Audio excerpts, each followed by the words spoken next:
Buenos días, mi nombre es Carlos Adrián Ramos Escobedo. Les voy a presentar el tema de una pedagogía desde América Latina, la cual es una obra de Paulo Freire. Bueno, vamos a comenzar con una pequeña introducción y dando un contexto histórico y educativo. Este documento nos sitúa en los pensamientos de Paulo Freire en el contexto de la evolución de los sistemas educativos en América Latina. En el siglo XIX, estos sistemas surgieron como parte de un proyecto nacional como unificación de los estados, y esta en sí buscaba una función de homogeneizar la cultura y reforzar la ideología dominante. Sin embargo, para la década de 1960, el modelo tradicional de educación comenzó a mostrar signos de agotamiento, debido a que desde distintas corrientes filosóficas se criticaba a la escuela como un mecanismo de reproducción de desigualdad social. En este contexto surgieron las alternativas pedagógicas, un conjunto de propuestas que buscaba transformar la educación para ser más democrática y liberal. Bueno, vamos a comenzar con las etapas de pensamiento de Paulo Freire. Comencemos con la primera etapa, la cual comienza en 1959 y termina en 1969. Esta etapa la podríamos titular como la creación del método de Freire. En esta etapa Freire trabaja en Brasil, en la iniciativa del Movimiento de Cultura Popular de Recife.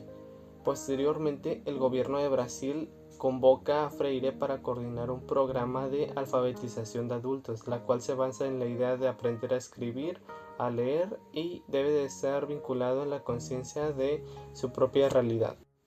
En 1964, Freire fue exiliado hacia Chile, donde continuó su trabajo de educación hacia campesinos apoyando sus procesos de reformas agrarias.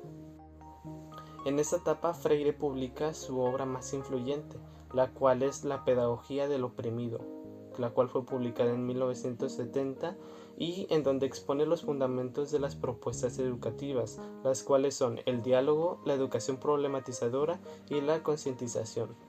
En esta etapa, Freire desarrolló su método de Freire, la cual se basa en la propuesta de alfabetización de adultos, basada en el diálogo y la identificación de palabras generadoras, atraídas por la realidad del educado, en oposición a los métodos tradicionales, las cuales enseñaban la lectura de forma mecanizada y sin sentido hacia los alumnos.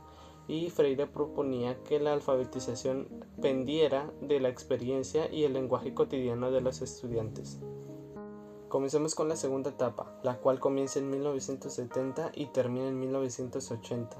En esta etapa la podríamos titular como el trabajo en la educación de África. En esta, su primera experiencia con el contexto fue en Ginebra, donde participó en la construcción de un sistema educativo para una nación independiente. En su libro Cartas a Guinea, Freire plantea que la educación en países postcolonizados debían superar las estructuras impuestas por el colonialismo y recuperar la identidad de cultura propia. Comencemos con la tercera etapa, la cual comienza en 1980 y termina en 1989, y la cual podríamos titular como el regreso a Brasil y la militarización política. Y se involucra en la fundación del Partido de los Trabajadores, el PT, donde promueve la educación popular vinculada a la organización social y política.